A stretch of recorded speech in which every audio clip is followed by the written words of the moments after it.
प्रवीण जी, सवाल तो उठेंगे जब अलग अलग राज्यों में जाकर आपके नेता, और अब तो किसी छोटे नेता ने नहीं, अब तो स्वयं केजरीवाल वो कह रहे हैं भाई 13 सीटें पंजाब में हमें चाहिए।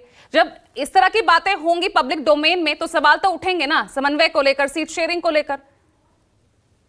पूजा जी देखिए, आम आदमी पार्टी जो है वो इंडिया गठबंधन का एक मजबूत साथी है।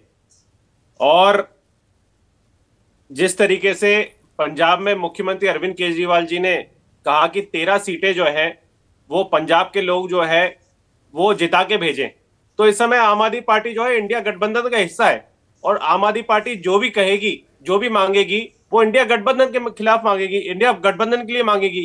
क्योंकि जिस तरीके से मोदी सरकार ने पिछले 10 सालों में देश का जो हाल किया है, एक इन्होंने नई संसद जो है वो बनाई है, और नई संसद की इन्होंने जिस तरीके से एक पूरी रूपरेखा रची है और उसमें बहुत बड़े बड़े वादे किए, सिंगोल स्थापित किया, लेकिन अल्टीमेटली वहां पे उस नई संसद के द्वारा, इन नई सरकार के द्वारा, मोदी सरकार के द्वारा कोई लोकतंत्र स्थापित नहीं है। आप देखिए, इतिहास में पहली बार होगा कि 92 सांसद जो है वो गेट आउट कर दिए गए, वो पूरी तरीके से बाहर कर दिए गए। पहली बार इतिहास में होगा कि कोई सांसद को प्रश्न पूछने के ऊपर जो है वो पूरी तरीके से बाहर का रास्ता दिखा दिया गया। पहली बार जो होगा कि संसद में जो है वो कुछ उपद्रवी लोग घुस जाते हैं और संसद में पूरी तरीके हंगामा मचाते हैं, जिसके ऊपर जो है वो होम मिनिस्टर जो है बात करने तक को तैयार नहीं है। जो किस तरीके का लोकतंत्र जो है वो हिंदुस्तान में मोदी सरकार स्थापित करना चाह रही है, अपने आप में ये बहुत बड़ी चिंता का विषय है कि अगर ये प्रश्न उठेगा और उस पर होम मिनिस्टर जवाब भी नहीं देना चाहेंगे।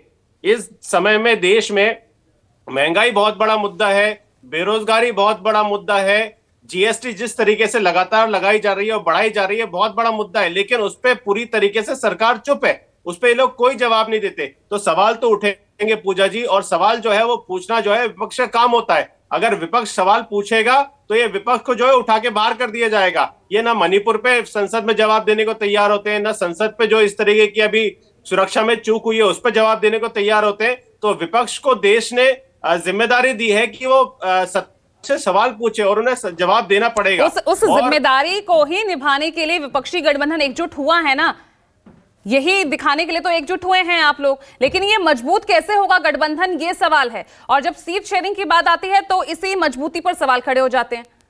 जब आप दिल्ली में 7 सीटों की बातें करते हैं तो आप पंजाब में, कांग्रेस ने की ना 7 सीटों के लिए, 7 सीटों पर करिए तैयारी, आप कह रहे हैं पंजाब में हम 13 पर करेंगे।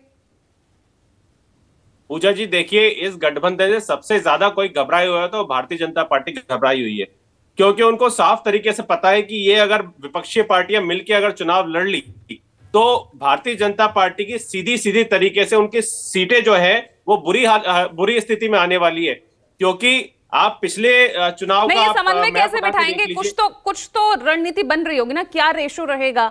नहीं, बिल्कुल पूरी तरीके से ऐसा तो नहीं कि 13 की 13 सीटें आपको दे दी जाए, ऐसे तो कम ही आसार लग रहे हैं। अगर मैं गलत हूं तो मुझे करेक्ट कीजिए। सारा विपक्ष एकजुट है, सारा विपक्ष जो है इकट्ठा है, इंडिया गठबंधन मजबूत है। और सबसे पहले हमारे लिए देश है, सबसे पहले जो है हिंदुस्तान है, इंडिया है। और इंडिया को मजबूत करने के लिए भारतीय जनता पार्टी की सरकार को हटाने के लिए ठीक है अभिषेक अगर कोई कॉम्प्रोमाइज भी करना पड़े